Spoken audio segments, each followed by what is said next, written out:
Boa noite a todos. Quero dizer, na satisfação aqui nossa de contar hoje aqui com o Daniel Bonforte, monge Daihô, que está com um tema hoje que interessa a muitas pessoas, especialmente na área das artes plásticas, que é a questão das origens históricas da imagem do Buda. É uma área que ele estudou, pesquisou, né?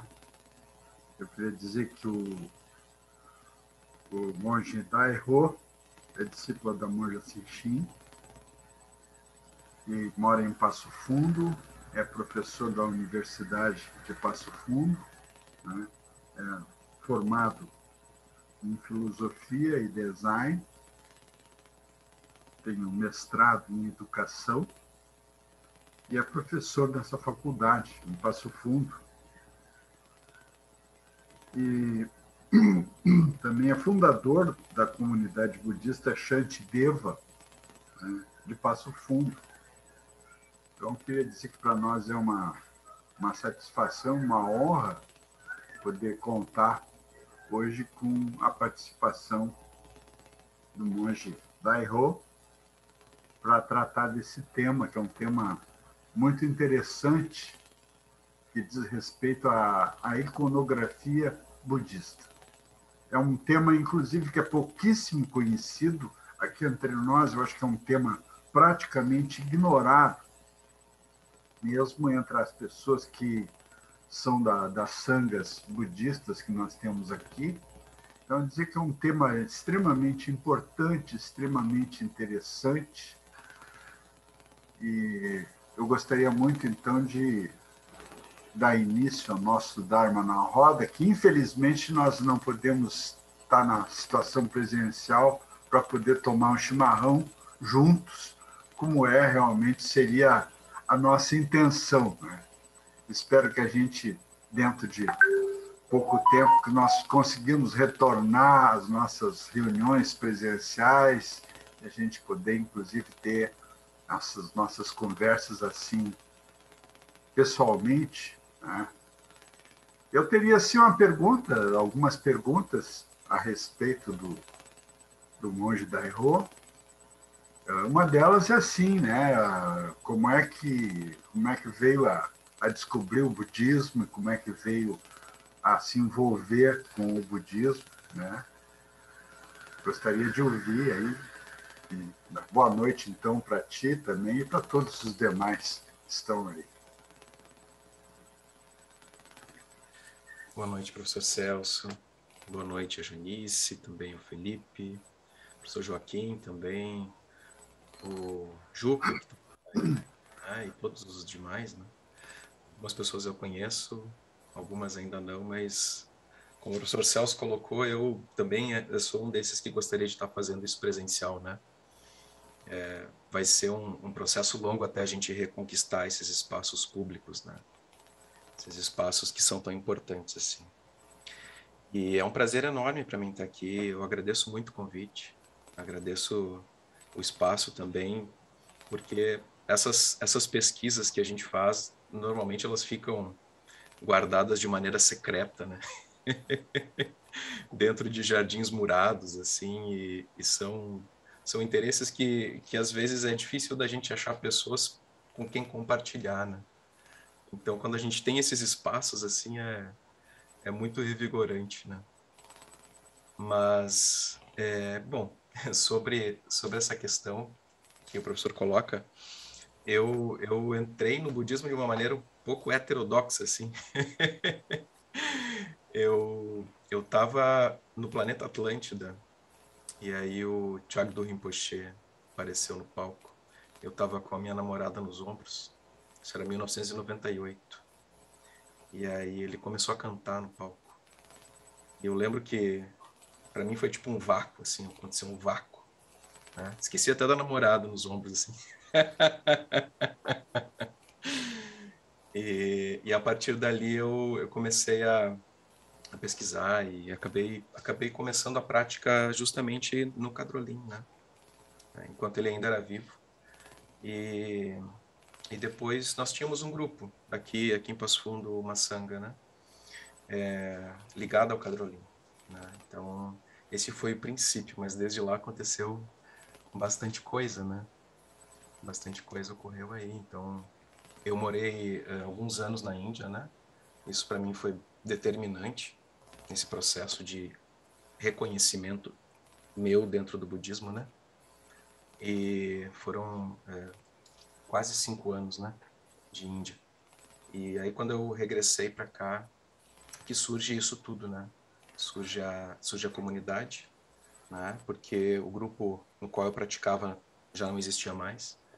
E aí a gente começa a desenvolver uma proposta um pouco diferente aqui na cidade, né? Porque a realidade do interior do estado, do interior do Brasil, na verdade, né? Especialmente antes da pandemia, é muito diferente da realidade da prática nas capitais, né? Assim como muitas outras esferas, né? Então, nós criamos uma comunidade que congregava várias vertentes do budismo, né? Logo que eu voltei para cá, nós começamos a nos reunir, e aí a gente chegou com essa ideia, né? Com essa ideia de criar uma comunidade abrangente. Então, o nome da comunidade, inclusive, vem por conta desse ecleticismo, né? Dessa característica eclética, melhor dizendo, né? De congregar praticantes tibetanos, praticantes do Theravada, praticantes Terra Pura, praticantes do budismo Zen, enfim, né? Diversas vertentes, né? Então, é um pouco assim, né? Então, só para complementar um pouquinho, né, professor, eu sou aluno da Monge Shin, né? Também sou aluno de Daniel Terranho Roshi, que é ligado a Yamada Kon Roshi, a Sanga do Diamante. E me considero, de certa forma, também aluno de Chokmyi Rinpoche, como, assim, informalmente falando, né? Porque estudei no monastério que ele era abade, né? E para mim foi muito importante esse período. Inclusive essa fala sobre iconografia, sobre origens da imagem, ela vem desse período, né? Então isso é algo bem importante, né? Não sei se eu respondi, mas né? É muito interessante. Eu acho muito interessante essa questão toda, né, de tu ter tido uma vivência in loco mesmo na Índia, né? Eu até tinha vontade de um dia fazer um Dharma na roda, reunindo algumas pessoas aqui das várias sangas budistas que também tiveram um tipo de experiência assim, também essa experiência de outras culturas, né? Como, por exemplo, nós temos também aqui na pessoa do Joaquim Monteiro, né, que passou 2 décadas praticamente vivendo na Ásia. Eu tive uma experiência, assim, vamos dizer, desse tipo, mas dentro do Brasil, em São Paulo, convivendo lá com o Templo Bushinge, numa época que o templo era muito fechado, vamos dizer assim, muito mais fechado para brasileiros. Era um templo mais voltado para atender às demandas da comunidade japonesa. Então era quase a mesma coisa que tu tá no Japão, né? Era assim, as pessoas não falavam português, a gente tinha um outro tipo de relacionamento, né? Mas eu acho que é uma experiência muito valiosa, me parece, né? Atualmente, especialmente com essa questão toda da interculturalidade, né?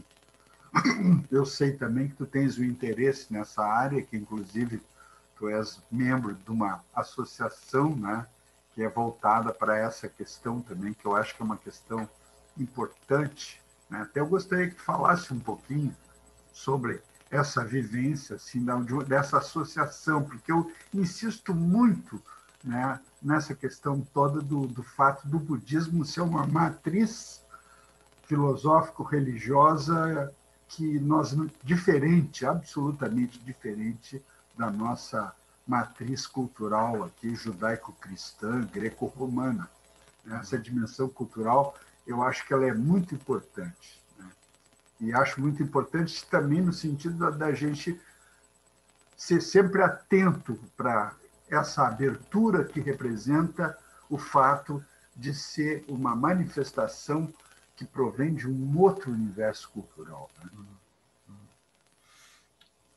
Então, eu acho que foi um tempo muito, muito especial, né? Eu fiz filosofia já velho, depois dos 30 anos. Então, não é minha primeira graduação, né? Então, minha primeira graduação foi em desenho industrial mesmo, design. E atuei bastante tempo nessa área, assim, né? Então, quando eu volto da Índia, eu acabo fazendo filosofia, né? Hoje a gente falava do professor Eli Benincá, né? E tive contato com ele aqui na Universidade de Passo Fundo, né? E foi um período muito importante para mim, depois que eu retornei da Índia, porque ficar tanto tempo fora faz com que a gente desenvolva uma saudade muito grande, né? E às vezes isso resulta em processos psicológicos difíceis de lidar, né? Eu na época, acho que tinha me entregado a uma depressão pós-retorno. E aí, em vez do medicamento, eu fui fazer filosofia. E aí já engrenei outras coisas, né? Mas tendo feito esse curso muito, assim, digamos, mais tarde, foi importante para mim entrar em contato com uma outra geração, né? Então, uma geração pelo menos 10 anos mais nova que eu, né? Na época. E perceber também como que ela estava muito mais aberta. E eu acho que havia aí no início dos anos 2000 um período de transição nos cursos de filosofia no Brasil como um todo, né? Em que começava a existir uma abertura maior, né? A essa temática, principalmente a essas outras perspectivas, né? E aí, inclusive, acabei conhecendo o professor Joaquim em um dos eventos que o Lucas Machado, que agora é conhecido como Alaf, né? Mas na época ele acho que ele era graduando da USP, né? Organizava, né? Foram organizados alguns encontros tanto na Unifesp quanto na USP, quanto na Unicamp, né? Encontros de filosofia intercultural, encontros de filosofia oriental, etc., né? E aí resultou desses encontros, resultou essa associação, né? Que inclusive ontem iniciou o segundo seminário, né? Da ALAF, né? Associação Latino-Americana de Filosofia Intercultural, né? Que foi sensacional, assim, um seminário online que está acontecendo, ainda dá tempo de, né? Vai acontecer nos sábados e nas quartas-feiras, né? Então ainda dá tempo de pegar algumas falas, assim, né? E aí eu vejo, assim, que os departamentos, né, os cursos, eles têm se aberto bastante. E essa geração nova, né, eu pego o Lucas mesmo, o Lucas Machado como exemplo, né, eles estão, de certa forma, se organizando em função dessa diversidade de pensamento, que era muito difícil de acontecer em qualquer curso de filosofia, né, há poucos anos atrás, né. Hoje a gente vê até abertura de concursos voltados para esse tipo de assunto, né? E, inclusive, o incentivo, até certo ponto, de pesquisas e principalmente professores capazes de orientar pesquisas nessa área, né? O que antes era impossível, né? Era muito, muito difícil, né? Então, existe esse movimento, né? E eu acho que é bem importante essa associação, ela é formada basicamente por essa geração, sabe? Pessoas que entraram em um curso de filosofia no início dos anos 10, né? Se formaram, então, iniciando uma carreira como pesquisadores e como professores agora, né? Então, eu acho que a gente está vivendo um período muito bom, apesar de toda a situação envolvendo o financiamento de pesquisa em ciências humanas no Brasil, né? Eu mesmo, no início do mandato, entre aspas, do nosso vampirão, eu acabei perdendo minha bolsa, né? Em função de bolsa do doutorado, né? Não segui, inclusive. Tô com ele trancado nesse momento, né? E, e a gente sabe dessas dificuldades. Porém, existe um movimento por trás que se potencializou agora na pandemia. Tem sido muito bonito. Ótimo, muito obrigado aí pela tua explicação aí a respeito dessa temática, né? Nós poderíamos entrar, então, no tema da nossa palestra de hoje mesmo, né? A iluminação no olhar. Eu achei o título muito bonito. É o texto da tua tese, é o título da tua tese, se fizesse, É o título do livro, do né? livro. É, a dissertação é uma pesquisa de mestrado, né? A tese ainda está inconclusa, mas a dissertação tem um título similar também sobre, como eu fiz em educação, a minha ênfase era a educação dentro do contexto monástico, né?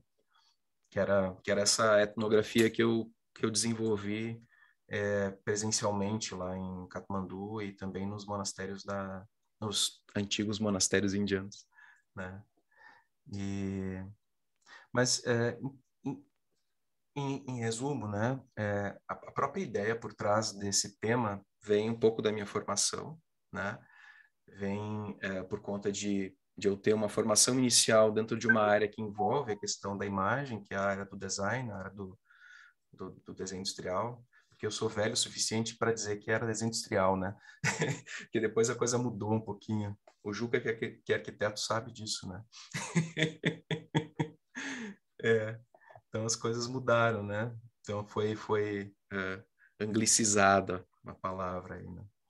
Mas, e aí, essa experiência no solo indiano, né?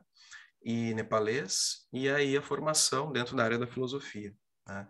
Então a imagem para mim sempre foi algo assim muito importante, né?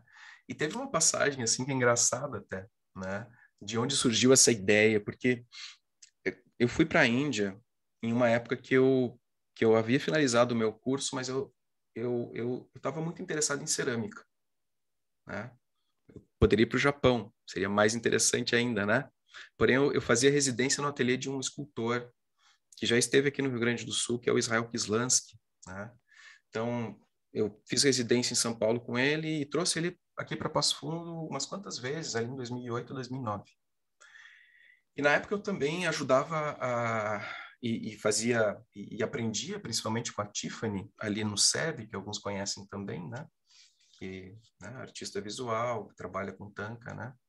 E aí eu fui para a Índia, naquela época, com poucas certezas, porque, assim, não havia o que a gente tinha hoje aqui, né? Tipo Airbnb, poucas informações sobre o local. Eu só sabia de algumas coisas. Eu sabia que eu queria estudar escultura chola no sul da Índia, né? Que é um tipo bem específico de escultura em bronze, que é feita em um molde único, assim, sem o assembling, a montagem, né? Das peças a partir dos moldes. Então, é algo muito, muito peculiar, assim. Eu queria estudar pintura no norte, em Dharamsala, e queria ter essa experiência. De resto, eu não sabia quase nada, né? Eu fui um pouco na cara e na coragem. Na época, eu trabalhava na Ubra e a Ubra estava passando por aquele processo todo, né? Que alguns de vocês devem conhecer, né?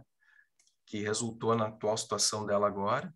E aí eu pedi demissão, fiz um acordo, o famoso acordo, e fiquei na Índia um bom período a partir desse propósito, né? E aí, quando eu cheguei na Índia, eu cheguei em Mumbai. Eu cheguei em Mumbai e aí eu vi uma cena muito peculiar. Eu não sei se vocês já ouviram falar em um artista de Bollywood chamado Amitabh Bachchan. Amitabh Bachchan. Ele é o Antônio Fagundes da Índia. Ele é o Antônio Fagundes da Índia, né? É uma figura assim que atua desde a juventude dele, nos anos 60 e 70, e ele acabou virando um galã, né, com seus cabelos grisalhos e assim talvez o maior galã da história de Bollywood.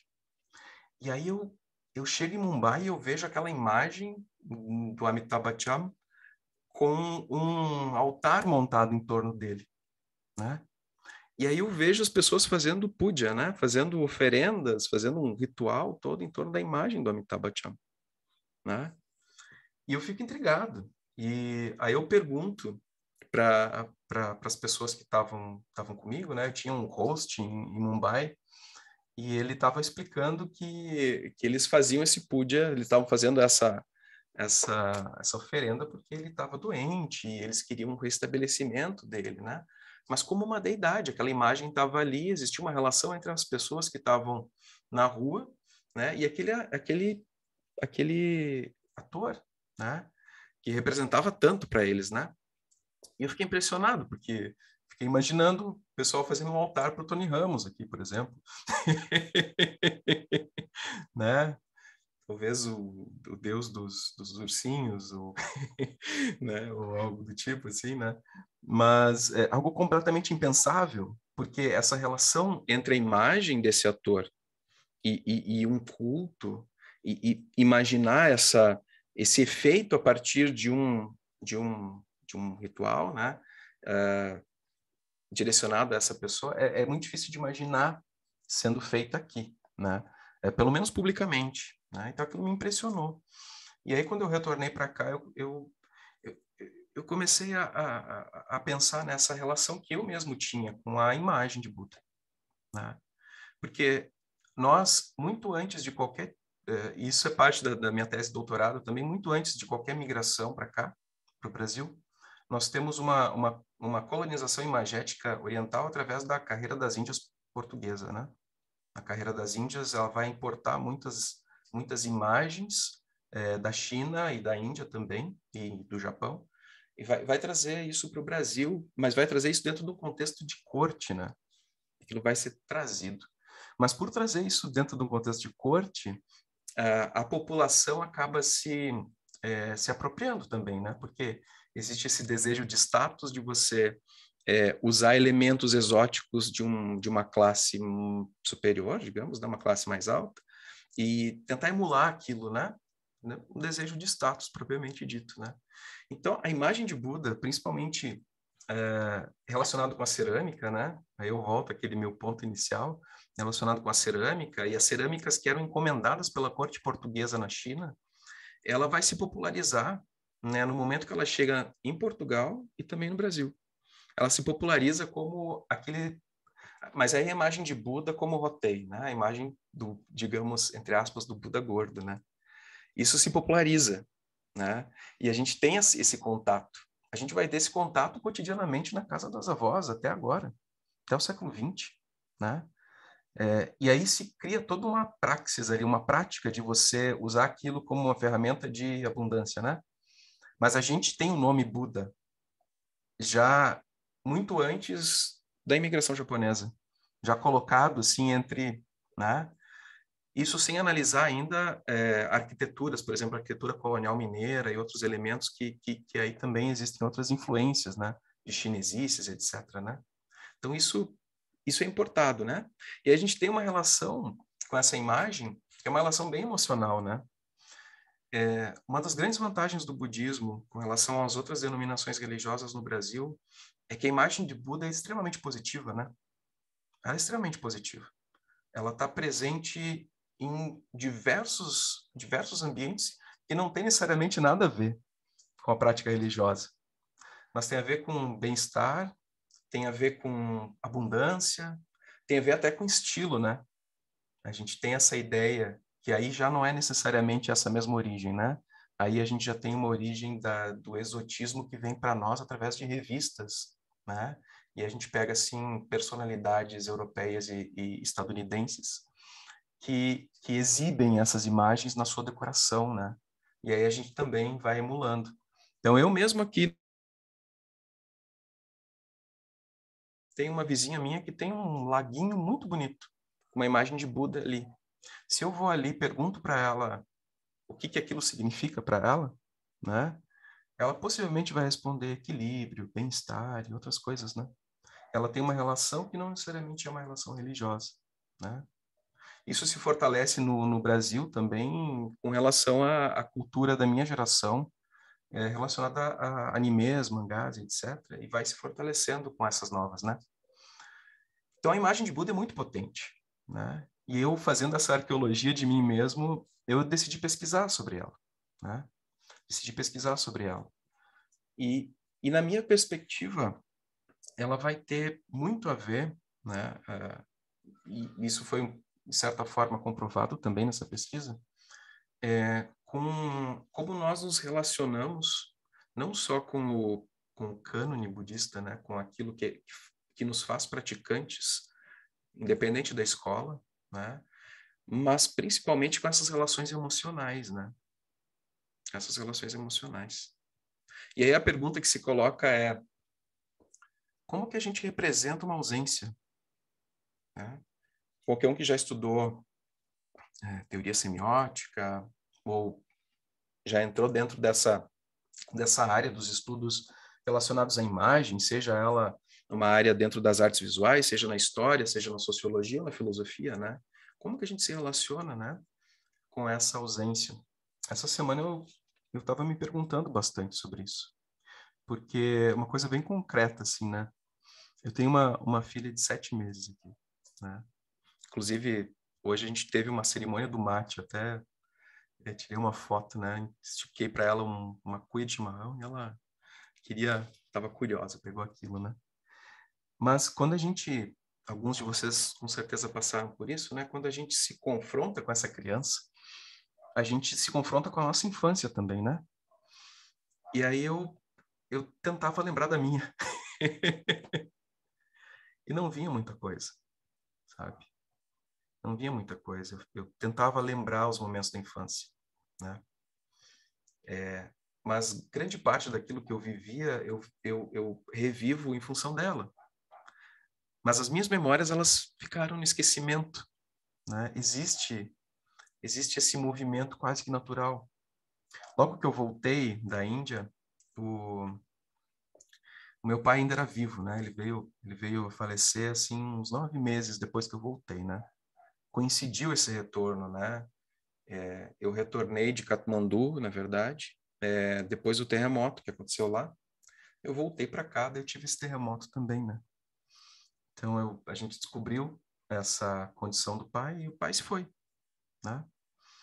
E esse texto que eu escrevi para o livro, ele tinha a ver um pouco com essa ideia de como que eu lembro dele, né?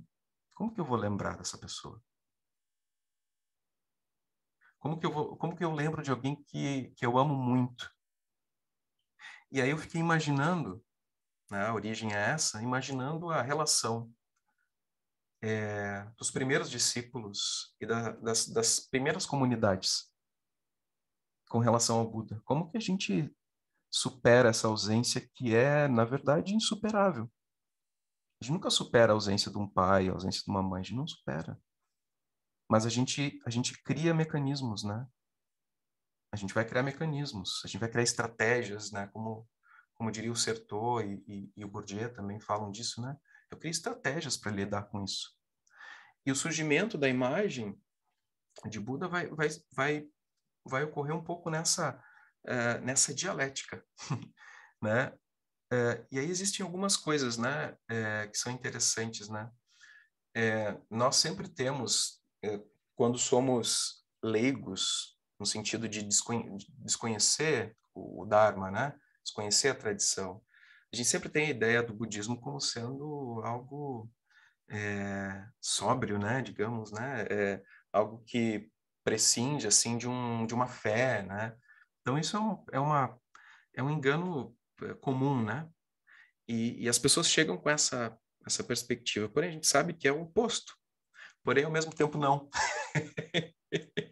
Aí que reside a dialética, né? Como que em um período, por exemplo, como é o período Pala, né, na história indiana, que é um período que vai do final do século VI até o início do século XII na Índia, né? Onde a própria história do Mahayana já estava consolidada ali, e você tinha todo um desenvolvimento filosófico por trás, inclusive uma ideia de Dharma, uma ideia de prática que prescindia, né? Prescindia de uma representação ou de uma adoração de alguma imagem, né? Como que é justamente aí que se cria essa profusão de imagens, né? Então, isso foi o meu problema central, né? Como que a gente, ao mesmo tempo, tem essa percepção de senso comum com relação ao budismo, isso é disseminado, e, por outro lado, a gente tem essas visões cósmicas dos sutras do Mahayana. Visões cósmicas, né? Porque são, né? Quase uma viagem de ácido isso aí. né? É uma coisa que deixa, na verdade, deixa no chinelo, né? Qualquer tipo de movimento hippie moderno, né? Porque as imagens que os Sutras do Mahayana trazem, elas são realmente isso, são visões cósmicas, né? São visões extremamente elaboradas, né? Assim, complexas, né? E da onde que surge isso tudo, todos esses dispositivos, né? Existe uma ideia, e aí que entra o ponto central dessa pesquisa também, né? Existe uma ideia de que no início o budismo não era assim, né? E essa ideia ela é disseminada dentro dos ambientes de prática e dentro da academia, né? Ela só foi ser questionada nos anos 90, né? Início dos anos 90, né? Que é a teoria do aniconismo, né? De que nos primeiros anos após a partida, né, o Mahaparinirvana, após a partida de Buda, não existiam representações da imagem de Buda. E que isso era algo que vinha justamente da questão da ortodoxia, né? Vinha justamente do desenvolvimento doutrinário do budismo, e que essas imagens não eram feitas, né? Então aí, eu vou compartilhar aqui para vocês terem uma ideia. Aí, deixa eu compartilhar aqui. Uhum. Então, aqui. Ok. Então, aí a gente vai ter algumas representações, né, que normalmente embasam essa visão, que são representações que fazem uma relação uma relação indexal, na verdade, de índice, né? Se a gente fala no termo semiótico mesmo, né? Então, a, a representação de Buda nessa perspectiva do aniconismo era feita através de índices, né?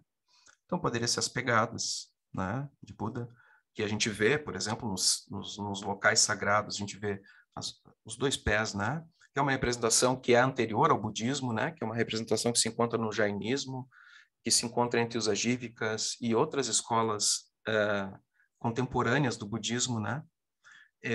A gente vai ver essa imagem aqui do trono vazio, né? Essa primeira imagem à direita, né?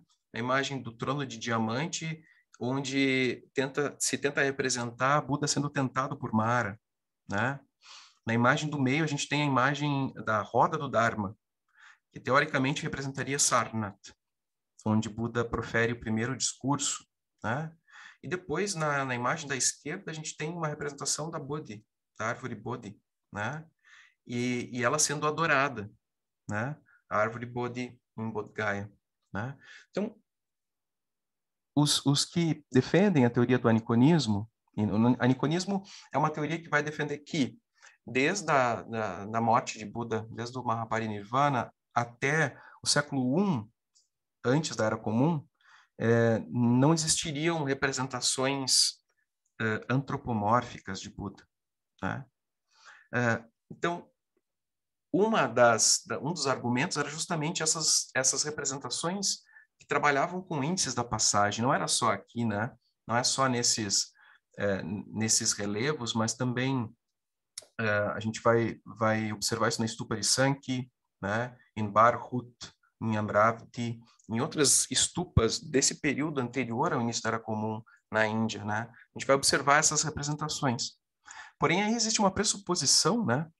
Uma pressuposição de que essas representações em pedra eram digamos, eram a representação daquilo que era a prática majoritária dos budistas na época, né? Se toma esse fenômeno como universal, né? E esse é um dos pontos que eu gosto de questionar antes da gente entrar na origem propriamente dita da imagem, que eu acho que é interessante questionar, porque essa pressuposição ela carece de referências concretas, né? Ela pega aquilo que não é representado pelo centro, né, da questão. Porém, nos anos 80 e nos anos 90, um pesquisador chamado John Huntington, que foi professor da minha orientadora, da professora Cibele, da USP. Ele vai desenvolver uma ampla pesquisa iconográfica, ele vai desenvolver uma teoria que tenta, ao mesmo tempo que contrapor essa ideia do aniconismo, e complementar ela, né? Então ele vai afirmar o seguinte, que existiram possivelmente representações, sim, né, da imagem de Buda antes desse período do século I, antes da Era Comum, né? Elas são representadas elas aparecem em textos, né? Elas vão aparecer em textos do início da Era Comum, mas também em textos mais tardios, como textos de historiadores tibetanos e também alguns textos chineses, né, que são encontrados no primeiro século, que já se pode verificar, por exemplo, o desenvolvimento de uma cartilha de representação iconográfica, né? No início da Era Comum, uma cartilha de representação iconográfica. Ou seja, quando a gente pensa numa cartilha de representação iconográfica, a gente pensa que já se desenvolveu uma tradição iconográfica antes, né? E não é uma tradição iconográfica que ocorre em 50 ou 100 anos, é uma tradição iconográfica que compreende séculos, né? Se a gente for pegar a perspectiva temporal, né, desse contexto histórico. Então, o Huntington vai reunir esses vários elementos, assim, vai questionar, né? E ele vai trazer alguns elementos que eu acho que são interessantes, assim, que eu coloco no livro, inclusive, né? Ele vai trazer alguns elementos que... deixa eu até listar eles aqui para vocês, eu acho que é interessante. Deixa eu ver se eu encontro aqui, ó. Vou compartilhar novamente a tela para vocês poderem ver um gráfico que eu acho que é bastante... aqui, ó, né? Vou aumentar um pouco o zoom. Então, esse gráfico aqui mostra um pouco, de acordo com o Huntington, né? Então, aqui a pesquisa de 85, ele vai falar isso, né, há quase 40 anos atrás, né? Um pouco dessas evidências que ele recolhe, né? Então, primeiro, evidências textuais, evidências que se relacionam a testemunhos também, e evidência dentro do cânone budista mesmo, né? Então, ele vai falar sobre as primeiras referências que aparecem, né? Que são as referências reais, né? Então, de Prasenajit, de Anathapindada, depois a referência à imagem do Templo Mahabodhi, né? E outras tantas que vão ser colocadas ali, as imagens que aparecem nas crônicas da conversão do imperador Ashoka, né? E aí, só mais tarde que vão surgir as representações que sobraram para a gente, mas as referências nos textos, elas estão lá, né? E aí existe um outro ponto que o Huntington coloca, né? Que, na sua maioria, nessa época pré-Era Comum, né? Essa época que vai do século I ao século V, antes da Era Comum, a maioria das imagens, as imagens populares na Índia, eram feitas de materiais degradáveis, né? Então, imagens que são feitas de madeira. Difícil de se manter uma imagem de madeira por 2000 anos, né? Difícil de se manter uma imagem de madeira por 100 anos, ou mais que isso, né? Ainda mais nas características climáticas da Índia. O mesmo vai acontecer com os textos, né? Escritos em papiros, muita coisa na Índia se perde em função da própria geografia. Então, ele vai usar esses argumentos para dizer que não se pode tomar a teoria do aniconismo como algo universal, que a partir desses indícios é possível se imaginar uma representação antropomórfica anterior de Buda para além da representação indicial, né? E que isso foi um fator essencial na manutenção da comunidade budista até o início da Era Comum, porque, como a gente sabe, a relação com a imagem, não só no budismo, mas em outras religiões, é uma relação emocional, né? É uma relação que está muito mais relacionada com a prática laica, né? E aí entra um outro elemento, né? Que é o famoso culto às relíquias, né? Que certamente o culto às relíquias é a primeira manifestação dessa tentativa de trabalhar com uma ausência insuperável, né? Então, você vai pegar tem várias formas de a gente classificar relíquias, né? Então, a gente vai ter os restos mortais de Buda. O budismo, como a gente conhece, surge a partir da cremação de Buda, né? Existe aquele celeuma inicial entre diversos grupos que brigam pelas relíquias, né? E aí existe toda uma narrativa mítica em torno delas, para onde que elas foram. As relíquias, elas foram exportadas para todo o Sudeste Asiático, né?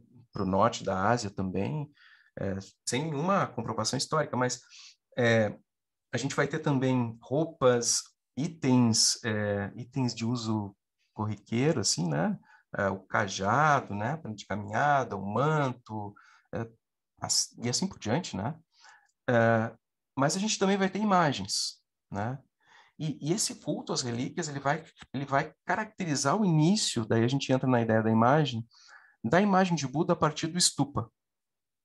As primeiras narrativas da imagem de Buda, elas se dão a partir da descrição de um stupa, né? Existe um pano de fundo nisso, né? Stupa é algo que era uma prática comum dentro do reino de Magadha, né? Onde surge o budismo, né? E essa prática não era uma prática védica, era pré-védica. A ideia de você criar pequenos montes de pedras e colocar ali relíquias. Então, quando as relíquias são associadas a essas construções circulares ou esféricas, que a gente conhece como estupas, e se desenvolve todo um processo arquitetônico de construção dessas estupas, o corpo de Buda é a estupa, porque o Buda reside lá dentro através da relíquia, né? Isso é uma prática até hoje, né? Nas diversas expressões do budismo. Então, a imagem de Buda, antes mesmo dessa ideia do aniconismo, ela também é representada pela estupa. E por essa relação de sacralidade com isso que são as relíquias. Ou seja, as relíquias, elas são perfumadas. Eu gosto dessa palavra assim. São perfumadas pela presença do Tathagata. Elas são perfumadas. É quase como a aura do Benjamin, né? Tem essa ideia de você imbuir de certa força, né? É a construção do totem também, né? Então, corpo de Buda é a própria estupa. Aí se gera uma prática em torno desse corpo de Buda, né? Até hoje a gente tem essa circunambulação em torno da estupa. Então, essa prática que vai ser gerada vai ser relacionada diretamente com a comunidade leiga, né? Vai ser relacionada com a comunidade leiga e vai ter a ver com o acúmulo de mérito, né? A criação desses campos de mérito para a laicidade, né? E aí vai se começar, a partir do mérito, um incentivo à produção das estupas, e, em consequência, um incentivo à produção das imagens. As imagens vão ser produzidas a partir desse incentivo de que o leigo não pode se juntar ao monge, isso é algo comum até hoje nos países tradicionais. O professor Celso estava falando sobre o Shinji, né? Mas dentro da cultura japonesa, dentro da cultura nepalesa, né? A gente vai observar que o monge medita, o leigo faz oferendas, o leigo faz outras práticas meritórias, né? Então, o leigo vai potencializar o surgimento de uma primeira fase da criação da imagem de Buda, que é essa fase que o Huntington lembra a gente, né? E essa primeira fase, ela tem uma descontinuidade, né? E aí o que nós temos de registro físico concreto pertence a uma segunda fase, quando ela já foi apropriada pelos monásticos. E aí já surgem possibilidades de se codificar a iconografia, né? E aí se coloca isso dentro da cartilha e as coisas começam a ser desenvolvidas. Mas isso não foi um processo pré-determinado, e aí eu vou mostrar novamente aqui para vocês uma outra imagem, ele foi um processo que foi acontecendo de maneira orgânica, né? Aí se a gente vai pensar em como comumente a imagem de Buda, a origem da imagem de Buda pensada, né? A gente vai se referir a dois eixos principais, né? Gandhara e Mathura, né? Uma que, em teoria, tem né? Uma indianidade, tem um caráter mais indiano, que é Mathura, né? E outra com uma influência múltipla, né? Mas com uma clara influência grega, né? Então a gente tem do lado direito aqui o Buda de Gandhara e do outro lado o Katra Buda. Dois exemplares, né? Dois exemplares clássicos. E normalmente quando a gente se refere a isso, a esse tema, a gente volta para essas imagens, né? E a gente percebe que existe uma diferença muito grande de estilo. Enquanto em Gandhara nós temos a ideia de uma representação fiel, né, e a tentativa de um realismo com a figura de Buda, muito parecida com aquilo que a gente vê nas estátuas gregas, né, e na arquitetura grega. Do outro lado, a gente tem uma imagem que não se aproxima em nada desse realismo que é o mostrado à esquerda, né, que é o Katra Buda, que é encontrado nessa região de Mathura, né? Que atualmente é estado de Uttar Pradesh, no norte da Índia, assim, né? E essas duas, né? Essas duas imagens, elas são tidas como o princípio dessa representação antropomórfica dentro daquilo que a gente conhece agora.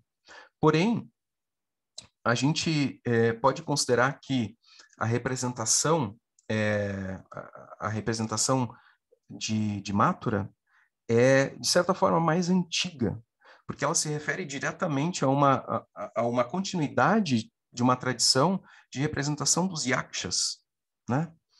Yakshas e yakshis, né?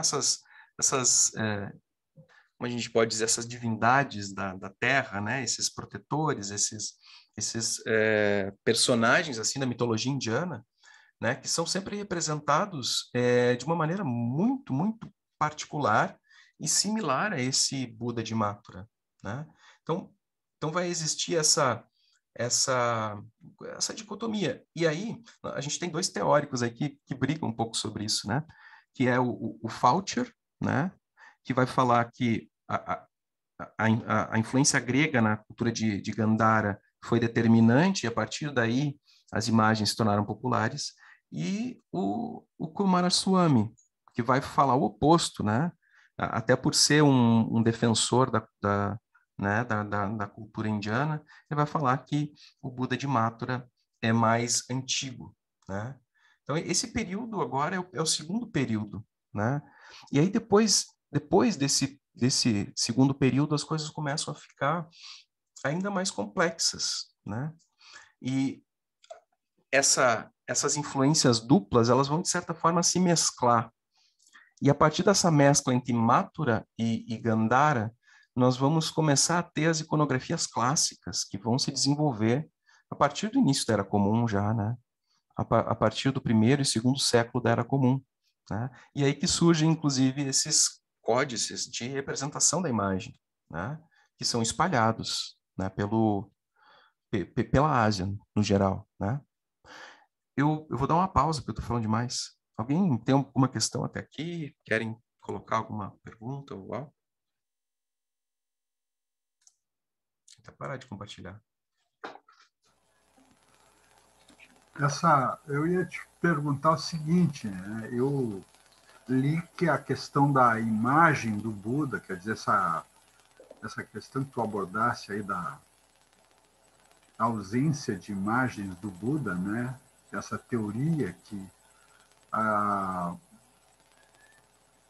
antes, nos inícios do budismo, não havia imagens, havia só aqueles símbolos, né? Os pés, a roda do Dharma, essa coisa toda, e que as imagens do Buda começaram realmente a existir, a ter uma presença maior a partir de Gandhara, por uma influência grega. Isso é verdade? Seria verdade ou não é bem assim? Então, essa é a teoria do Faucher, né? O Faucher fala isso, mas o Huntington questiona ele nesse sentido, né? Ele questiona porque, na verdade, é uma teoria um pouco arbitrária, né? A gente pode considerar assim, o próprio Huntington considera assim, que é uma tentativa de orientalistas, né? E de budistas modernistas, né? De relacionar todos os elementos que são considerados positivos pela cultura ocidental, com certa influência de uma suposta racionalidade grega superior, né? Então, se tenta puxar a brasa para o seu assado. Então, os historiadores do início, assim, os orientalistas e os antropólogos que vão desenvolver essas pesquisas no início da pesquisa histórica sobre o tema, eles vão tentar fazer essa relação da mesma forma que o modernismo budista no Sudeste Asiático tenta despir o budismo da prática cotidiana, da prática ritual, em função de um suposto exclusivismo budista, né? Como sendo uma das poucas luzes racionais da prática religiosa não europeia, né? Então se tenta relacionar diretamente esse exclusivismo budista com a ideia de que ele foi influenciado pelo Ocidente. É claro que ele foi influenciado, porque eles não podiam fazer diferente se não fosse por uma influência do Ocidente, né? Que é a luz do mundo, que é o suprassumo da filosofia, né? Então existe isso, né? Aí o Coomaraswamy vai trazer uma perspectiva nova e o Huntington aí nos anos 80 ele vai tentar conciliar essas visões, vai falar da importância de Gandhara no desenvolvimento da iconografia, porém não o seu fator determinante. Não é porque os gregos trazem as imagens que a ideia de devoção imagética já é algo presente na sociedade indiana muito antes. Isso vem de um culto popular, vem da relação com o leigo, muito mais do que com a ortodoxia da comunidade monástica.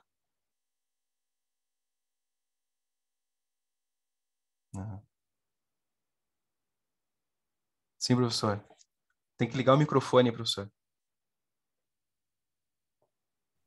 Desculpa, eu já estava acostumado com o microfone desligado, já tinha esquecido. Bom, essa é uma questão que me interessa assim, profundamente. Mas hoje, praticamente tudo que eu ouvi foi bastante novo, inclusive porque eu nunca atuei na área das pesquisas de iconografia. Primeiro, vou fazer uma breve observação, sem grandes pretensões. Depois, eu gostaria de fazer uma pergunta. Bom, aconteceu que, em boa parte da minha vida, eu estudei bastante, né, a literatura do Abhidharma Sarvastivada, né, tanto de Gandhara quanto da Kashmira. Bom, eu estou reunindo forças agora para ler praticamente tudo que tem de Gandhara. Agora, o que é curioso, independente aí do problema da existência ou não de uma influência grega, a arquitetura redacional dessas duas tradições é completamente diferente. Vou dar um exemplo. Em Gandhara, os tratados que aparecem na tradição de Gandhara geralmente são menores, são textos relativamente pequenos. Eles têm toda uma estrutura de tópicos assim pré-determinada que geralmente colocam conclusões. Na Kashmira, né, geralmente, são obras imensas, uma coisa monstruosa de grande, com muitos capítulos. Por exemplo, o capítulo 1º da Mahavibhasha, que discute sobre os Laukika Griha Dharmas, os supremos dharmas mundanos. É um capítulo enorme, às vezes é maior que um tratado de Gandhara. Mas eles têm um outro tipo de procedimento, né, que eles geralmente colocam as diversas maneiras de se pensar num determinado tópico. Discutem aquilo de uma forma quase que exaustiva e muitas vezes não chegam à conclusão. Quer dizer, então, isso ainda pode ser resultado de uma observação inicial minha, de alguma coisa que tenha que ser eventualmente corrigida através de estudos posteriores. A gente muitas vezes passa tempo lendo os textos e acaba muitas vezes imaginando coisas que não estão lá de verdade. Mas, pelo menos, nesses anos todos, essa foi uma impressão minha muito forte. Agora, o que eu queria te perguntar, como é que fica essa questão iconográfica, né, com as origens do Mahayana, principalmente com as origens do estilo de Mahayana que aparece na região de Gandhara?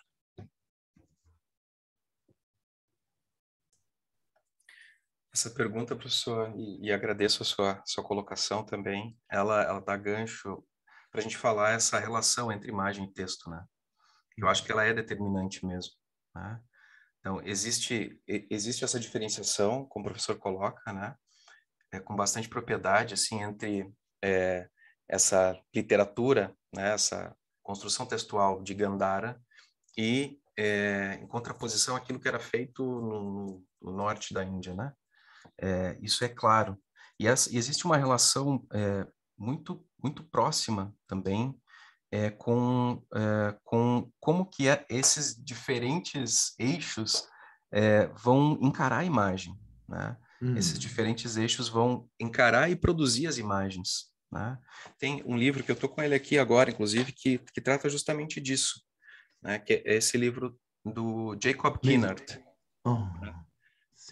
Imaginando Sabedoria, né? Vendo e conhecendo na arte budista indiana. E ele vai partir para tentar dar uma resposta a essa questão que o professor coloca, trabalhando primeiro na dicotomia entre êmico e ético, né? A ideia dessa prática popular do budismo em contraposição àquela prática institucionalizada, digamos, ou exclusiva dos monásticos, né? E a partir dessa diferenciação, ele vai apontar algumas questões que são interessantes. Eu não saberia dizer exatamente, né, com relação à construção das imagens de Gandhara, né, se a forma de construção textual vai influenciar diretamente, por exemplo, essa produção de imagens de Gandhara ou na região de Mathura, que seria Magadha, né, nessa região. Mas o que o Kinnard coloca é que existe aí uma tentativa de popularizar conceitos complexos, principalmente conceitos relacionados às principais chaves, né, da prática budista, como a ideia da impermanência, né, e outras tantas assim, né? Então, vai se tentar, a partir da imagem, desenvolver uma espécie de popularização que vai começar a ocorrer, né, a partir dessa relação emocional entre o praticante leigo e o culto das imagens, vai ser fortificada com o surgimento dos Jatakas, né, que vai trazer uma outra imagética também, né, que vai enfatizar a questão das imagens dos Bodhisattvas, né, e que vai desembocar no desenvolvimento da imagética do Mahayana, né? Essa é a perspectiva do Kinnard, né? E aí ele vai dizer assim que vão ser práticas distintas e ao mesmo tempo muito similares entre a prática do monge com relação à imagem e a prática do leigo com relação à imagem, né? Então o monge o erudito, né, com todo esse pano de fundo conceitual, ele vai se relacionar ali com a imagem de uma determinada forma, né? E vai trabalhar certamente em 3 níveis ali: um nível metafísico, um nível prático e um nível metaprático, que seria crítico, né? Que vai desempenhar a função dialética de construção daquela prática com relação à imagem. Mas aí o leigo, mesmo sem toda essa construção conceitual presente, ele vai fazer algo muito similar, né? Isso que vai diferenciar a forma com que o budista se relaciona com as imagens, especialmente no Mahayana, e a forma com que muitas vezes outras denominações, especialmente as ocidentais, vão se relacionar, né? A gente tem na nossa perspectiva, muitas vezes, né? Muitas vezes não sempre, né? Essa visão um pouco viciada com relação à imagem. Na tradição filosófica isso é bem claro, a desconfiança da imagem, né? Isso vai ocorrer também dentro da tradição cristã. A gente vai ter a imagem sempre relacionada a algo inferior ao texto. E uma das defesas que o Kinnard faz é justamente que o desenvolvimento conceitual desses primórdios do Mahayana ele vai ocorrer de maneira interdependente com o desenvolvimento iconográfico, que a prática do leigo frente à imagem vai influenciar o desenvolvimento também textual dentro do monastério, né? E aí vai se desenvolver uma outra relação, né? Então, a imagem aí não é mais mera ilustração, como muitas vezes é vista no Ocidente, né? Mas ela é uma parte essencial e que até transcende o texto, né? Na perspectiva do cânone budista, né? Então, até aí que eu iria, professor. Eu não sei até que ponto que eu respondi, né? Mas fiz uma reflexão em torno da pergunta, assim. Não, porque a resposta foi muito significativa para mim. Às vezes, já que a gente está falando de filosofia intercultural, Sim. também algumas indagações sobre o tipo específico de imagem. Quer dizer, como que ela impacta diferentes em contextos culturais. Bom, o exemplo mais próximo para mim, que é mais caro de todos.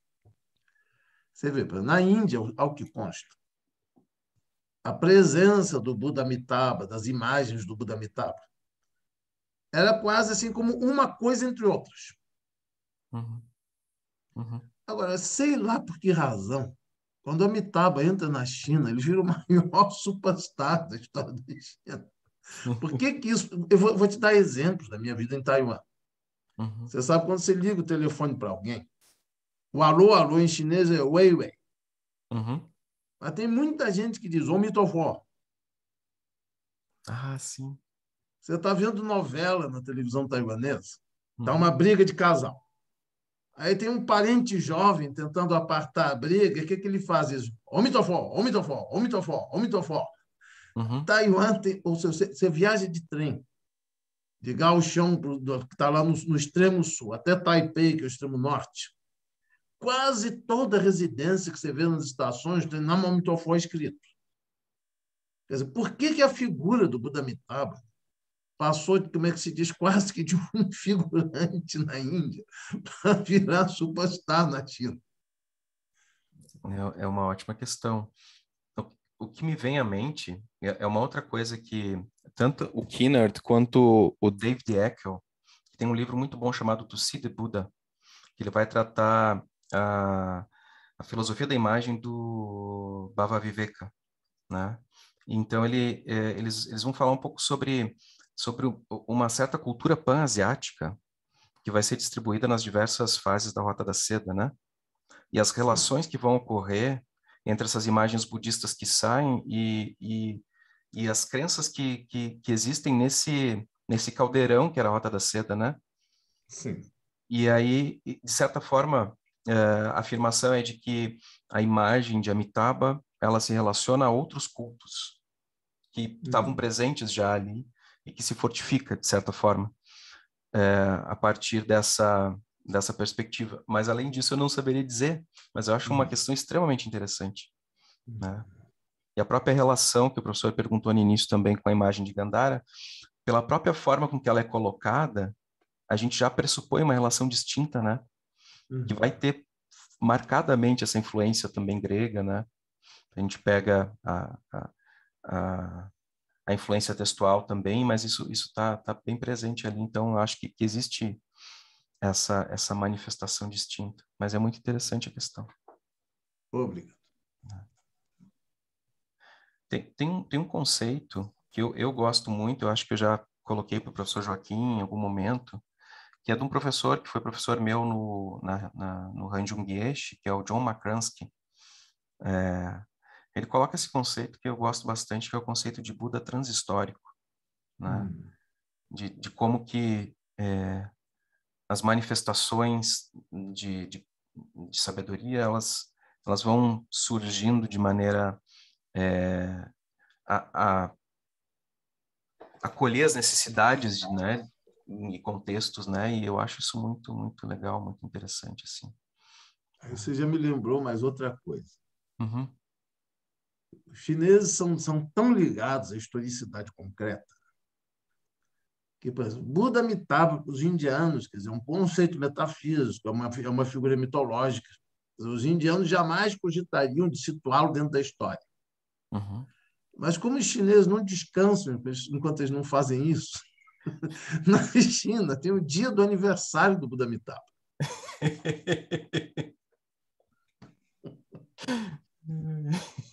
A minha conclusão, né, Dizem que os chineses são muito mais terra a terra que os indianos, mas o jeito de ser terra a terra deles acaba sendo muito mais fantástico. Exatamente. Muito bom. Obrigado, professor. Se alguém tiver mais alguma questão, a gente pode ir trabalhando no diálogo. O professor Celso tinha me falado assim que a gente ia dialogar um pouco mais. Então, podem ficar à vontade, né?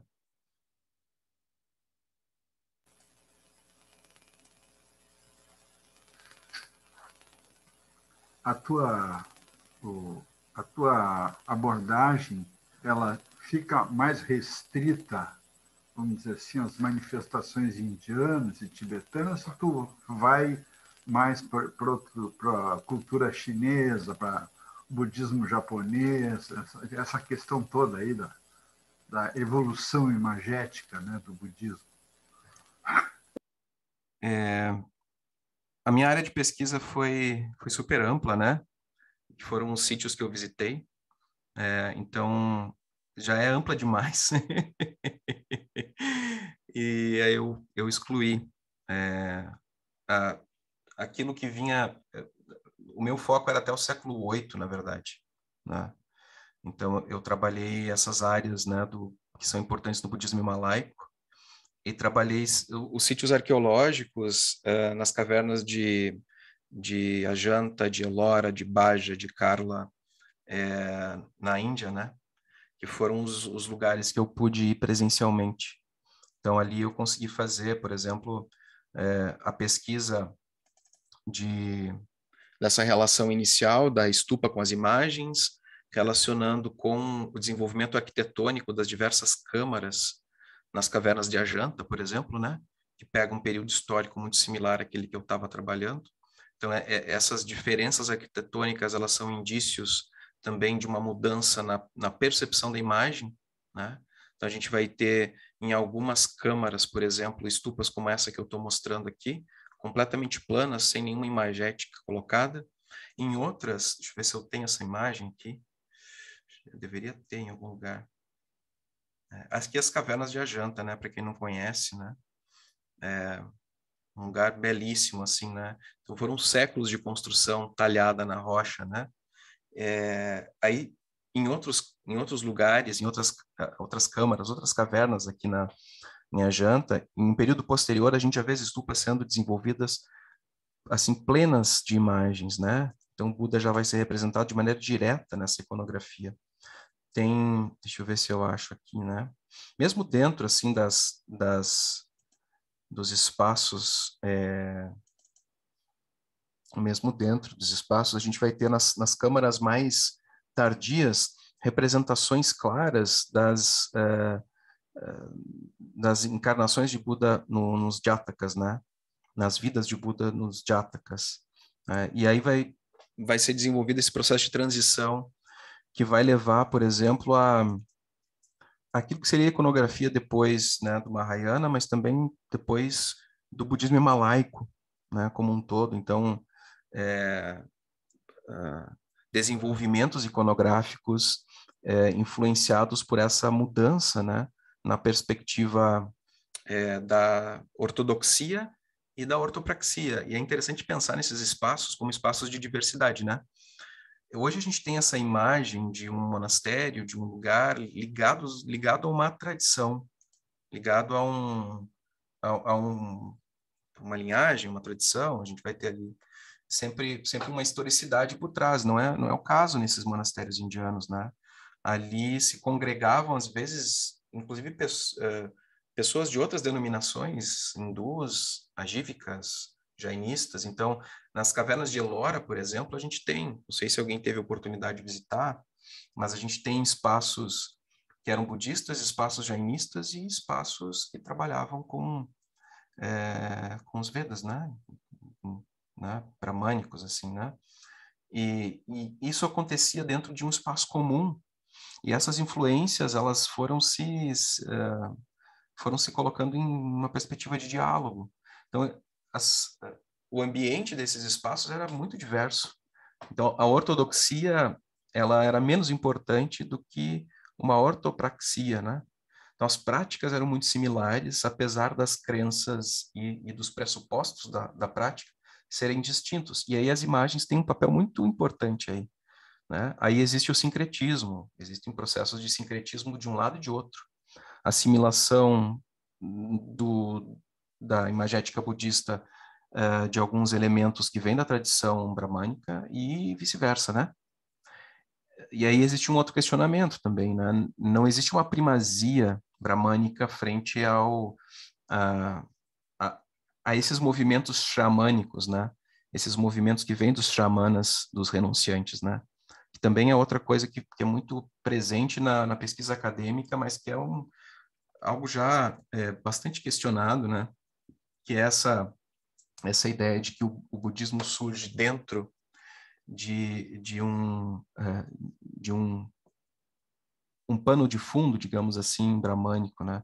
Não é assim que ocorre. Existe um caldo cultural indiano ali que é muito mais complexo que isso. Existem movimentos pré-védicos que são extremamente importantes, como eu falei, com relação à stupa, né? E existe uma troca dos dois lados, né? Os eixos principais são Magadha, aonde surge o budismo, o jainismo e os ajívikas, e o eixo Kuru-Pankala, né?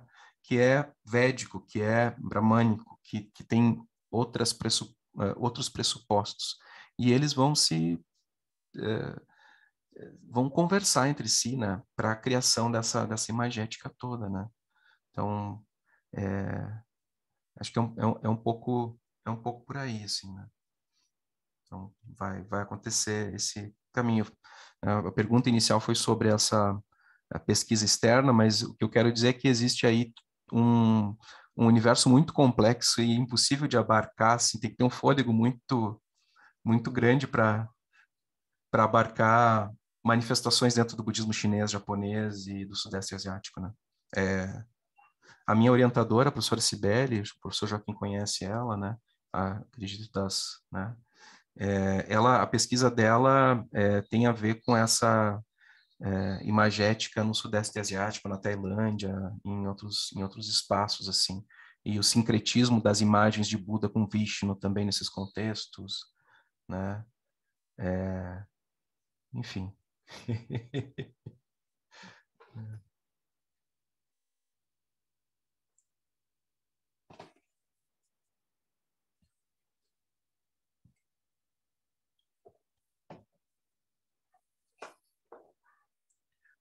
Mas eu acho assim, enquanto vocês não perguntam, né? Eu sempre, quando eu falo sobre isso, eu acho que o importante para a gente perceber, enquanto praticantes, né, dentro de comunidades tradicionais, independente da comunidade que seja, e eu falo só com relação à minha perspectiva pessoal, né, que essa relação emocional com algo muitas vezes intangível né, e de difícil compreensão, ela é extremamente importante para nós que praticamos agora aqui, né? Então, essa relação emocional que a gente faz com a imagem de Buda, por exemplo, né? E aquilo que eu falei no início, né? As qualidades que são colocadas mesmo dentro da nossa cultura, né? Existe aí um processo criptografado de, de proselitismo. Como diriam os Olavetes, aí está havendo uma guerra cultural dos budistas aí que estão tentando dominar assim dominar as O mentes das budismo pessoas. cultural. Budismo cultural.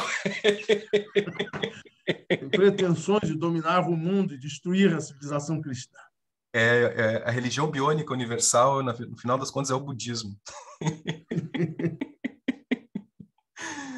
Né? Mas existe essa penetração da imagem nos nossos campos do imaginário, né? Que é muitas vezes aquilo que nos relaciona a primeira vez com o Dharma, né? Por essa simpatia que a gente tem por essa imagem, né? Que mudou tantas vezes, mas a gente tem essa imagem de Buda, né? Que se a gente relaciona com esses elementos positivos, e é uma potência muito grande para o praticante leigo, né? essa relação com a imagem pode encaminhar para uma compreensão mais profunda do Dharma, como uma porta de entrada, né? E talvez, inclusive, como uma porta, e tradicionalmente isso se a gente for discutir, por exemplo, aí a gente pode entrar dentro do Zen, dentro do budismo himalaico ou de outras denominações, a imagem como caminho, a imagem como caminho, né? E a imitação da imagem, a incorporação da imagem, né? Se a gente for pensar nisso dentro da nossa prática no Zen, por exemplo, o Zazen, na verdade, é uma representação imagética, né? Uma representação imagética. A gente senta em Zazen e a gente representa essa imagem, né? A gente está ali como uma escultura viva, né? A gente está ali como uma escultura viva, né? Se colocando como o próprio Buda, né? E aí isso é desenvolvido também no budismo malaico, né?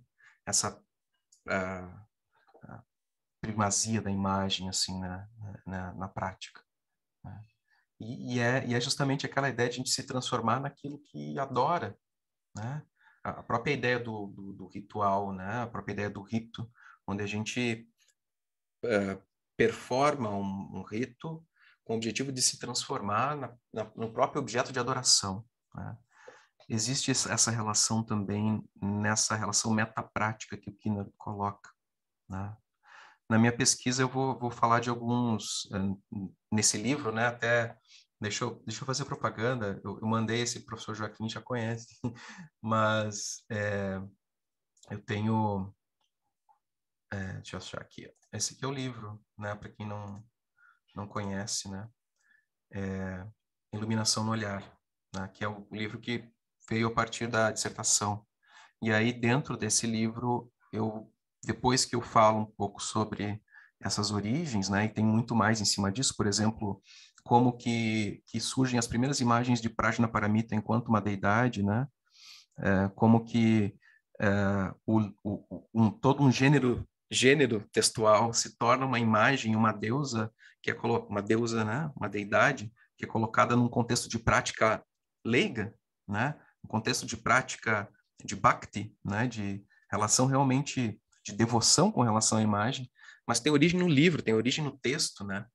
Então, essa dinâmica é uma coisa extremamente interessante, né? Como que isso vai ocorrer?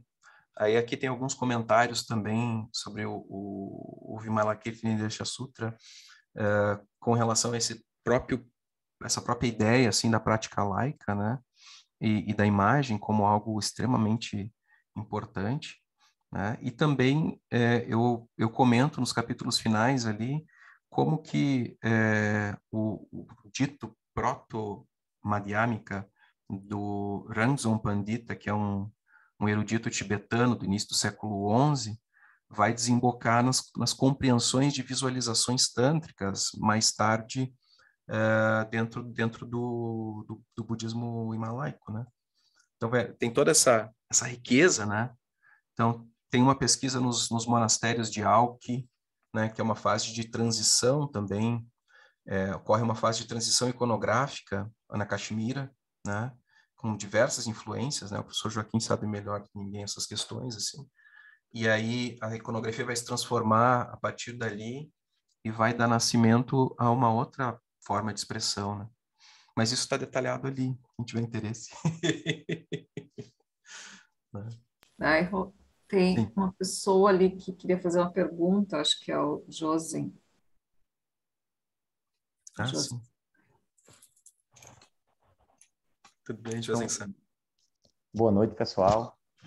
Boa noite. Satisfação estar aqui com vocês. Eu achei muito interessante quando Daiho ele comentou sobre a imagem do Buda que chega antes da imigração japonesa e está associada a uma questão de bem-estar, de espiritualidade. Eu moro numa cidade em Campina Grande, na Paraíba. Acho que o professor Joaquim Monteiro, ele sabe onde é. E é uns 120 quilômetros de João Pessoa, da capital, e a minha avó, ela morava a mais de 100 quilômetros da cidade de Campina Grande, em uma cidade chamada São José dos Cordeiros. Quase o fim do mundo. E, magicamente, Eu herdei essa estatuazinha do Buda aqui. Que maravilha. Eu não sei realmente como é que isso foi parar lá nessa cidade. Uhum. É muito interessante. Só validando o que o nosso palestrante muito bem falou, e a nossa região aqui não tem templos budistas, alguma coisa assim, né? Muito. Era só isso, só para realmente, professor, você tem toda a razão. Gachou. Cachorro. Mas que maravilha, Josensan. Assim, é justamente isso, né? A gente vai ter a imagem vindo, como eu falei, por intermédio dessas carreiras das Índias, né? E na corte imperial, a gente vai ter a primeira imagem que chega no Brasil, uma imagem talhada de Buda, inclusive de Buda Amitabha, né? Que, infelizmente, ela foi queimada no incêndio do Museu Nacional, né? Se perdeu, assim. Era uma imagem maravilhosa de madeira, assim, e foi perdida. Veio para a corte no início do século XIX, assim, então... Mas, mesmo antes desse processo, a gente tem reminiscências dentro da arquitetura barroca mineira, das chinesices, né? Em Mariana existe assim, uma profusão muito grande de motivos chineses, né? Que a gente consegue observar na arquitetura, inclusive relacionados ao taoísmo, e se a gente forçar um pouquinho também ao budismo, assim, né? E essas cerâmicas que vêm de Buda justamente vem através desse processo e se popularizam, né? E tanto que a ideia de Buda ela já era conhecida antes dos imigrantes chegar mesmo, né? Popularmente conhecida, né? Primeiro para prosperidade e saúde. Primeiro é isso, né? Prosperidade e saúde, né? E aí depois ela... Tanto que até agora, até o final do século XX, a ideia da imagem de Buda como o famoso Buda gordo, né? Ainda é algo bem forte, né? Mas essa sua imagem, Josensa, ela com certeza é um pouco mais recente, mas se a gente for pensar, isso aí é da primeira metade, talvez, do século XX, né? Ou, né, meados do século XX, se é uma herança da tua família. Então a gente já pode imagina, essa imagem já estava ali, né? E não tem contato com colônia japonesa ali, né? Já estava ali na cultura, né? Obrigado pela partilha. O- Tu mencionaste uma coisa, Monge Daihô, que eu achei interessante, assim, tu mencionaste de passagem, uma coisa que talvez tenha também bastante relação com essa temática, que é o caso das visualizações nas práticas meditativas budistas, né? A relação da visualização na prática meditativa com esse universo imagético todo da iconografia, né? Uhum. Tem uma história que é bem interessante, assim, que exemplifica um pouco sobre essa prática de visualização e a relação de imagem, que é a história de Upagupta. Eu não sei se alguém já ouviu falar, né, desse personagem semi-mitológico que operava maravilhas, assim, que é bastante importante, né, no budismo do Sudeste Asiático, assim. O Kinnard, ele trata dessa passagem, e eu acho que é bem interessante. Tem uma história dele em que ele tava ensinando para um conjunto de monges, né? E de repente Mara apareceu e chegou para atrapalhar, né? Ele chega para colocar fogo no parquinho, assim. E aí ele tenta fazer de tudo. Ele tenta fazer chuva, ele tenta fazer ventanias, tempestades, coloca dançarinas para entreter os monges, assim, para desviar a atenção dos monges, né? Música, aquela coisa toda que ele fez já lá no início, até porque o Upagupta ele tem similaridades muito próximas com a história do próprio Buda, assim, mitologicamente falando. Então ele passa por essas tentações também, né? Mas aí o que acontece? O Upagupta ele vai amarrar, tá amarrado, Mara. Ele vai, tá amarrado em nome de Buda. ele vai literalmente amarrar, né, primeiro com uma guirlanda de flores, depois essa guirlanda vai se transformando em várias coisas, inclusive um cadáver, enfim. E aí ele prende Mara e faz Mara se converter ao budismo, né? Ele está amarrado em nome de Buda e se converte. Mas antes dele começar a sua prática budista, o Upagupta vai dizer uma coisa, uma coisa assim interessante. Deixa eu até achar a passagem aqui para falar para vocês, porque é bem interessante a forma com que ele coloca. Ele vai dizer assim, ó, vou fazer uma tradução simultânea aqui.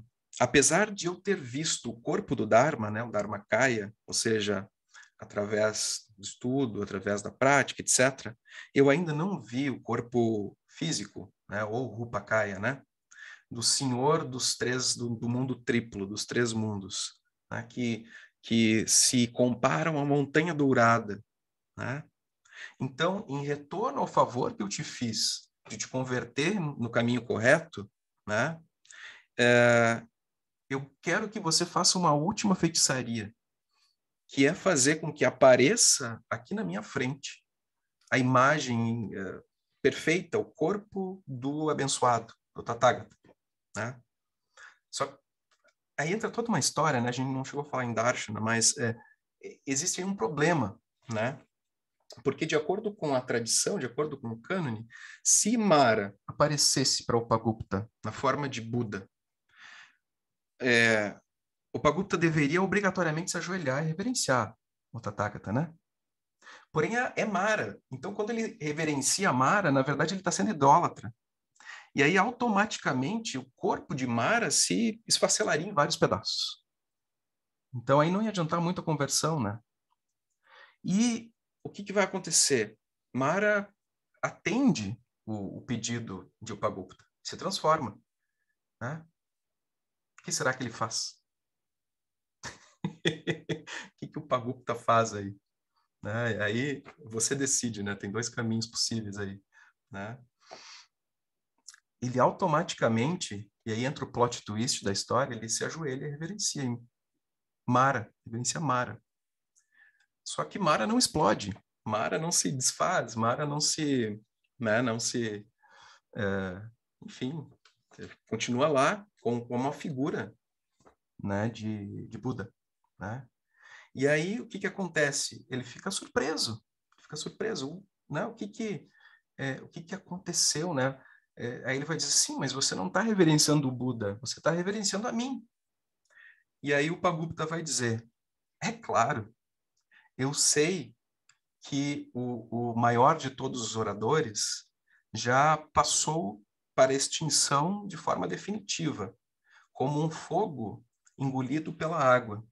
Mas ainda assim, quando eu vejo a sua figura, que é agradável ao olhar, eu, de maneira assim, impossível de evitar, inevitável, né? Eu reverencio ao grande sábio, mas eu não lhe reverencio. Vocês percebem aí que existe esse jogo, que é justamente esse jogo dialético, né? Da consciência de que aquela imagem é Mara, quer dizer, faz parte de um mundo transitório, etc., e que não se está reverenciando o objeto em si como quem idolatra algo de maneira, né? E essa forma que o Upagupta, essa malandragem do Upagupta, né? Malandragem, na prática tem a dialética é sempre um pouco malandra ainda. A gente vai negociar as coisas, né, e tal. E isso vai influenciar, né, essas práticas de visualização também. Mas as práticas de visualização, elas vão realmente tomar corpo como práticas de visualização dentro do Mahayana, né? Dentro dessa profusão dos sutras do Mahayana, como eu tinha falado antes, né? E aí começa essa ideia, né, de a partir dos pressupostos, né, de vacuidade, etc., todas essas coisas que a gente sabe, se vai fazer esse processo, né, de transformar a imagem em suporte de prática meditativa, né? Das maneiras mais profundas possíveis, né? Das maneiras mais profundas possíveis. Então, é um pouco por aí, né? Não vou entrar muito assim nas questões de visualização. O Ramzan Pandita, ele tem esse tratado sobre o caminho do meio dele, em que ele fala sobre ele tenta defender a superioridade da visão do Tantra com relação ao Mahayana, e aí ele vai usar o processo do Madhyamika para trabalhar os pontos dele, assim, né? Para trabalhar os argumentos dele. E aí ele vai fazer um argumento interessante sobre essa ideia de que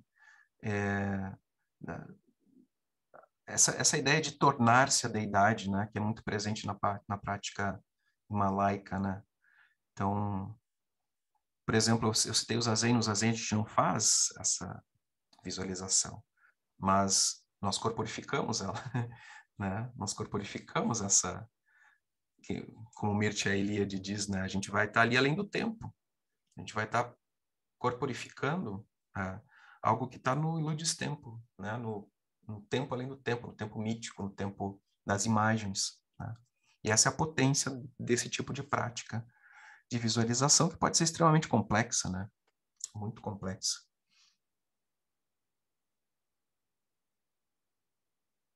Me alonguei na resposta, né? Não sei se eu respondi.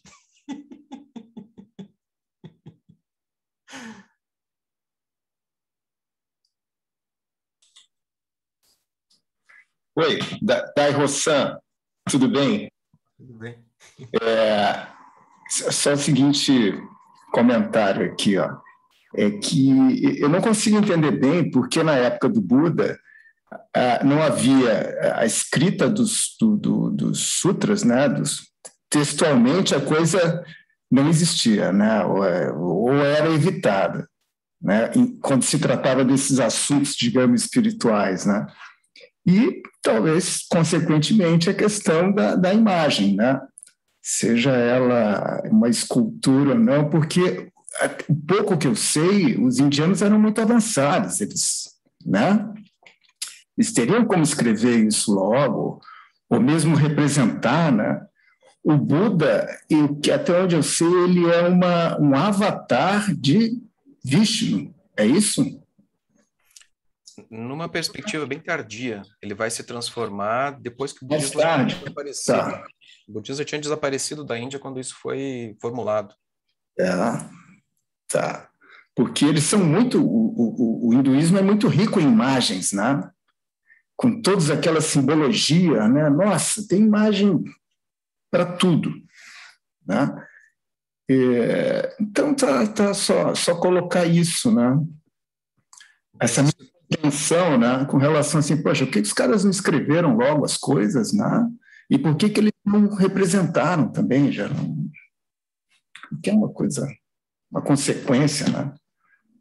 Tu vê assim, Juca, que é bem importante essa questão, né? Existe uma relação direta entre o cânone escrito e esse processo de criação incessante de imagens.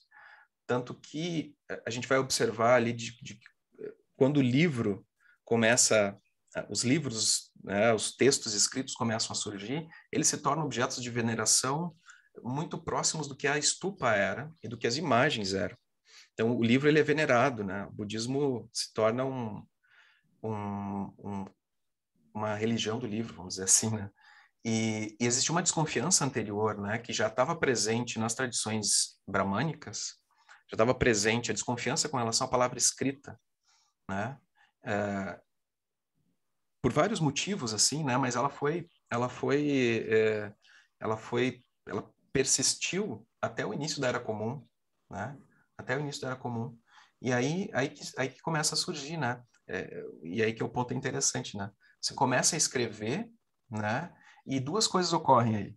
Uma, que é muito parecida com o que aconteceu com a imprensa do Gutenberg e a questão luterana, né, no cristianismo. Então, os praticantes leigos, eles começam a ter uma certa proeminência também dentro das comunidades, eles começam a ser mais importantes do que eram no início, e as práticas deles começam a ser assimiladas.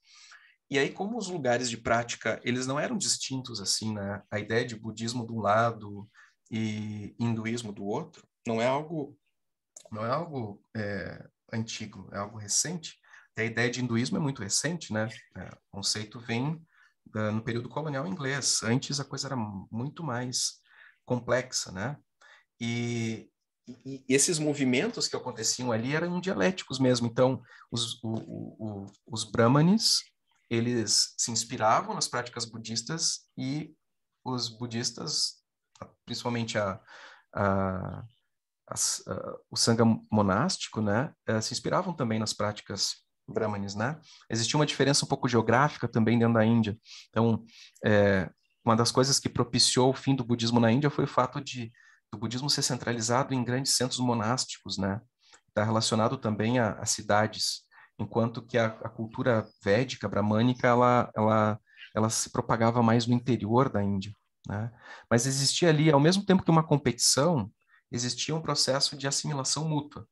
O que vai acontecer depois, principalmente no período da primeira invasão do subcontinente e das sequenciais, invasões turco-afegãs, vai acontecer que esses centros bramânicos e védicos, eles vão ficar relativamente intocados e os grandes centros de sabedoria, né, ligados ao budismo, eles vão ser completamente destruídos. E aí alguns personagens dentro desse contexto védico bramânico vão fazer um movimento de mestre, né, que é relacionar diretamente a imagem de Buda com um avatar de Vishnu, que também essas ideias, né, dos seguidores Vaishnavas, assim, elas são bem tardias.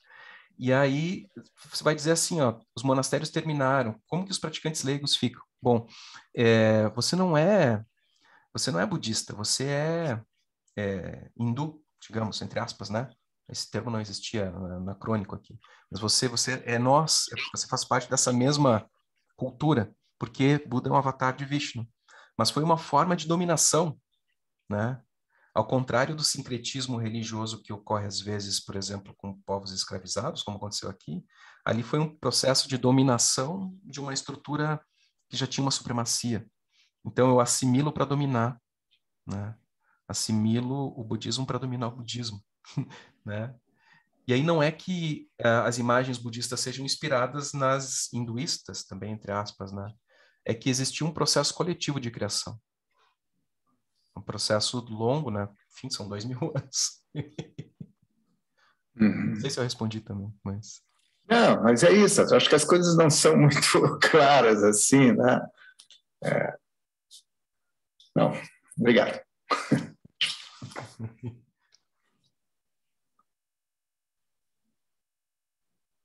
Não sei do nosso tempo, pessoal, mas né, agradeço. Já estamos passando já do tempo.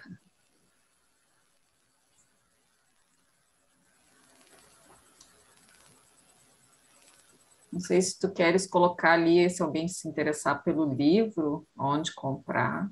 Eu posso colocar depois no grupo do WhatsApp ali, ou a gente coloca Pode aqui ser. no chat. Posso colocar no chat aqui.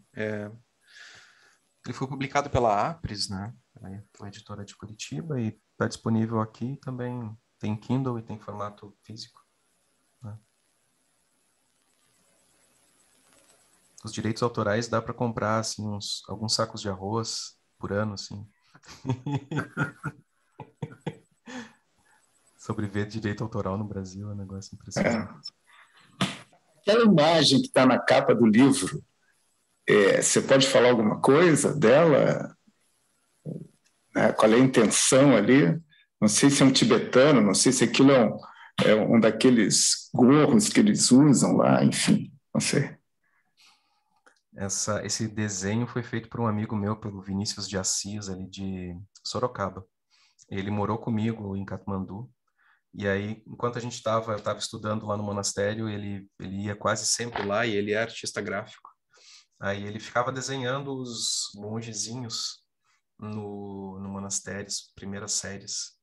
E esse foi um desenho dentro de um ritual. Ele era atendente, ele estava como atendente num ritual. E aí ele fez esse desenho e me deu como presente, assim, por ter recebido ele lá. E aí teve uma sacada legal da editora que foi sobrepor a alguns desenhos meus ali do cânone, assim, da imagem de Buda dentro da tradição tibetana. Então, alguns rascunhos dele sobrepuseram, quer dizer, ele, aquele mongezinho, se transformando no próprio Buda, que é a ideia por trás do livro, né? Por trás dessa pesquisa, assim, né? Enfim. Essa é a história, Juca. Daí, como nós já estamos chegando, né, no nosso tempo aqui, até nos estendemos mais, até poderíamos nos estender mais, né? Gostaria de colocar aí para ti, se tu gostaria de fazer uma conclusão da tua exposição de hoje, né? Então, fica à vontade, né? Não sei se a Zica quer perguntar alguma coisa, vi que teu áudio está aberto, Zica. Alzira. Não, não, não era nada. Acho que foi um erro meu. Eu estava aqui olhando para o chat para ver se o livro estava ali, mas eu não vi a imagem do livro no chat. Tem Não, o link. Entenderam? Sim, que ele tinha colocado só no compartilhar antes, mas ele... Desculpa, eu coloquei... Desculpa, deixa eu colocar aqui. Eu tinha colocado só pro Josen. Só. Sim. Ok, obrigada, então. Era isso. Desculpa. Mas, não, assim, eu só queria agradecer a paciência de vocês, as perguntas, as colocações, né, com relação a esse tema, e agradecer muito, assim, também a provocação do professor Celso, de voltar a falar do tema que fazia vários anos que eu não falava, vários anos, 2 anos, né? Porque desde o lançamento do livro, o livro foi lançado durante a pandemia, então eu não consegui nem lançar ele fisicamente, né? Era para ocorrer esse lançamento em um seminário que iria ocorrer em 2020, não foi possível, né? Presencial, era para ser levado para outros congressos, não foi possível. Mas aí espaços como esse me ajudam. E também me ajudam a perceber uma coisa, assim, como que é impressionante que a gente escreve umas coisas, às vezes, e nem parece que foi a gente que escreveu. Eu fui lendo esses textos, assim, eu fui olhando as minhas referências, nossa, mas eu li essas coisas tudo. E aí enfim, me incentivou a retomar o tema, né? E, inclusive, hoje, retomando um pouco, me surgiram alguns insights aí de algumas pesquisas futuras e eu vi coisas que eu não havia visto antes, né, também. Então, isso foi bem positivo, né? Eu também queria convidar todos aqui, a gente tem a Cláudia aqui, que é lá da comunidade, a Cláudia Manfroy, a conhecer um pouco mais da comunidade aqui também e um eventual retorno presencial virem visitar a gente. A gente está com a construção de um espaço já finalizado aqui na cidade de Mato Castelhano, do lado de Passo Fundo, junto da a reserva ICMBio aqui de Passo Fundo, né? Que é uma das maiores reservas de araucária do país, é uma mata lindíssima, assim, né? É um espaço muito, muito bom, né, para retiros e vocês estão convidados, né, a participar, a virem visitar e conhecer. A comunidade é uma comunidade pequena, mas é bastante unida, assim, né? Agora nós estamos também com a monja Ixin passando por um processo complicado, né? Mas essa semana até comentei com o professor Celso de que ela tá bem mais forte, né? E também para quem fizer as práticas, puder colocar o nome dela nas práticas, né? Dedicar as práticas para ela, também é algo muito positivo, né? E fora isso, só muito obrigado.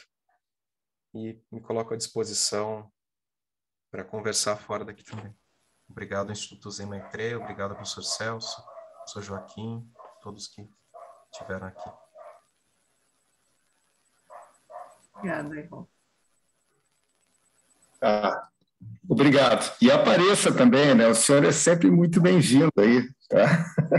Obrigado, com certeza. Obrigada.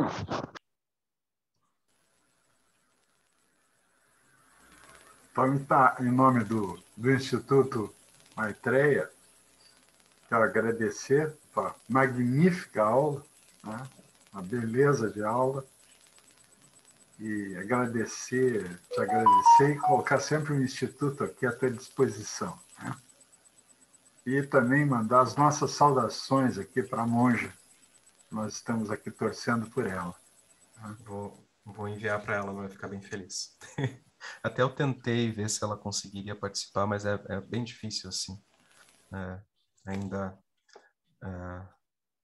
E também ela não se sentiu confortável, né, na situação. Mas ela também mandou um abraço, né, para todos. E vou passar para ela também essa mensagem. Obrigado. Obrigado. Boa noite a todos. Boa noite, pessoal. Boa noite. Boa noite, obrigado.